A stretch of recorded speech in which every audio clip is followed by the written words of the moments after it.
Hi, my name is Raul Ceciro, and I'm a philosophy professor here at CU Boulder. I had the pleasure of advising Roger Conarroe on his MA thesis. And let me cut to the chase. I cannot overstate just how engaging a thesis this is.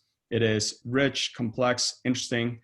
Roger did a fabulous job with it, and I am really, really proud of him. I learned immensely myself working with him through the material together. Roger approached me with the basic idea for the thesis this last fall on the connection between Peirce's philosophy of logic and language, his graphical regimentation of logic, and the metaphysics of relations. I worked primarily in metaphysics and related topics in logic and philosophy of language, and some of my most recent work had touched on the metaphysics of relations. So this all sounded like music to my ears. At the same time, I had hardly read any Peirce, and that just made it all the more exciting since I have some interest in history as well. It took only a few meetings for Roger to convince me that Peirce's thoughts on logic, language, and metaphysics were unfairly neglected. I was a bit skeptical going into it about that. Most of us growing up in philosophy departments like ours come from a tradition that stems from Frege and Russell. Frege in particular is thought to have been to logic what Newton was to physics, a figure that reinvented and advanced a central discipline which had remained largely intact since Aristotle. And Frege is credited to us being the founding figure of philosophy of language and semantics, the way that we understand those disciplines these days.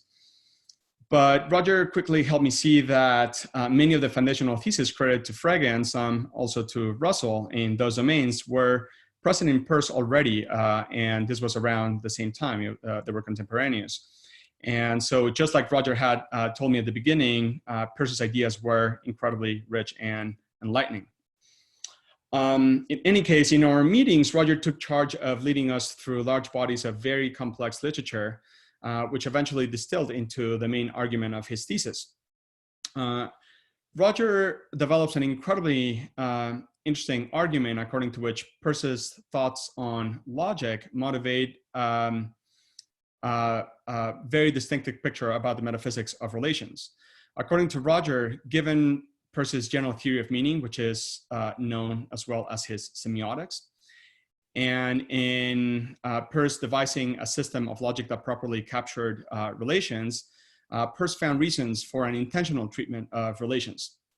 This is a picture on which relations are basic and irreducible. They're in particular not reducible to extensional entities such as a set of order antiples, the way that we have learned to think about the extension of relations in logic nowadays. Roger goes on to further explain how such an intentional picture of relations does justice to Peirce's reduction thesis, which is a very controversial claim that relations that are three place and above cannot be reduced to two place relations. Pays a famous argument from Quine.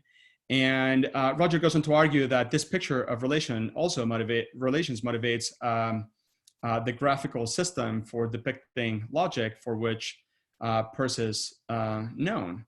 On this picture, logical relations between different statements is understood not in terms of sentences, but in terms of literally pictures, graphs. That is just circles and lines connecting circles and similar kind of devices. And that is a system that has been proved to be equivalent to the way that we think about logic sententially, both as far as just the propositional logic goes, as well as first order logic. And Roger effectively argues that Peirce's thoughts on relations give us a reason to prefer the graphical system over the sentential one, at least the way that the sentential one is commonly understood. Obviously, all the things that Roger discussing his thesis are themes from Peirce, but in many cases, Peirce just articulates them in a cursory way and in a very sort of like suggestive way without fully developing them. Roger goes on to try to fully develop them and also to integrate them into this general argument that I just sketched. Similarly, the secondary literature on Peirce only touches on bits and pieces of this general picture.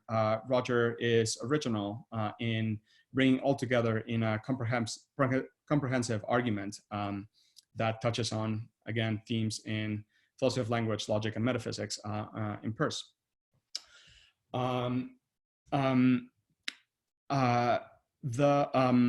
So anyway, I am incredibly proud of Roger. I'm gonna miss him around the department. I'm gonna miss our weekly meetings all this semester and last fall. And I know that other people will miss him too. He was an active participant in seminars, reading groups, and also the departmental soccer team, which may or may not be successful because of him. But he was also an incredibly kind presence, a friendly face in the hallways. So I know that I speak for more than myself when I say that we're going to miss Roger in the department. I know that Roger will be applying to PhD programs this year or next, and I am really, really looking forward to see where he takes his ideas at that point. So Roger, thank you so much for a great experience, a great thesis, and I look forward to staying in touch. Take good care.